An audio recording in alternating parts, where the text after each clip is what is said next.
Benvidas e benvidas a Radio Tarazana, a radio da Escola de Luintra, a radio que non deixa de xirar.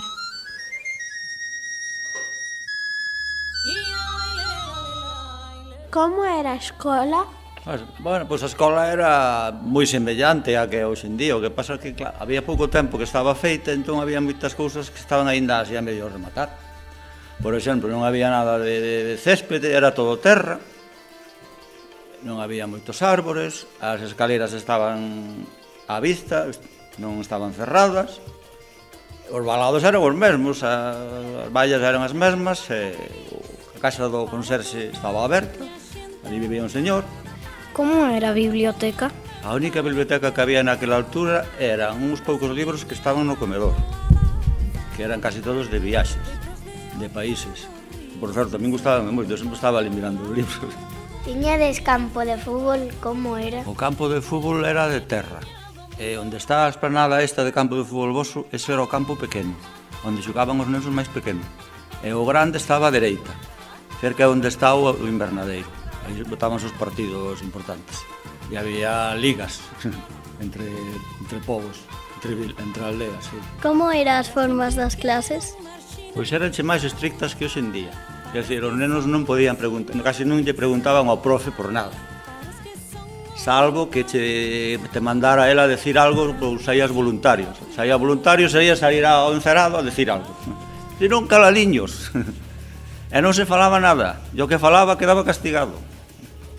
Cantos profes había? De quen te acordas con cariño? Acórdome do altar. Doña Elvira. E pouco máis. Porque pasaron moitos anos. Eu acórdome dunha profe que tuvera antes nunha unitaria. Que idiomas aprendichedes na nosa escola? Cal era o teu favorito? Como non había moitos idiomas, o que tiñas era o favorito, claro. Eu estudei francés, ao principio, que me gustaba moito, moito. E galego non se daba, estaba empezando. Entón era todo en español e moi pouco francés.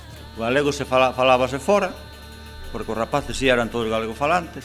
Eran nenos moi do rural, que cando saían de aquí pola tarde ian cuidar as vacas, ayudar, casi todos vivían cos avós, porque moitos deles os pais estaban en Suiza, emigrados ou por aí, e estaban moi ligados á terra. Que tradición recordas con máis emoción? Pois o que máis, claro, tamén era pola época, moito o Nadal. O Nadal era bonito, porque daquelas o Nadal vivíase de outro xeito, que non era tan consumista como hoxe en día. E como os nenos non tiñan moitos presentes, moitos agasallos, moitos regalos, pois facíase, nin se comía ninguna comida especial no comedor ao longo do ano, pero no Nadal comíase un xeito especial, cousas que non había, doces e todo eso, e por nenos era moi bonito eso.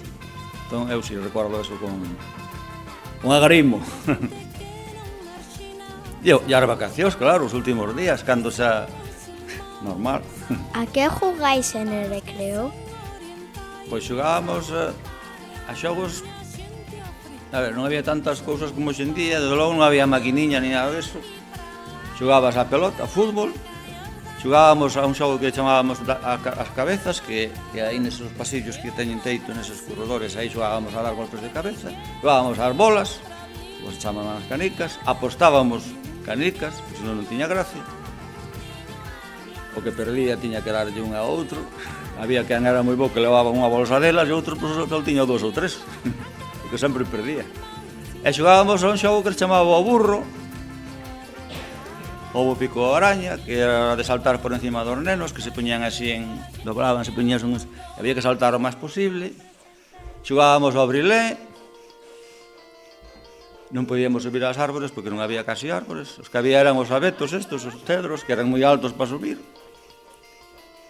E facíamos así, xogos así. Pero xogábamos moito, máis que hoxe.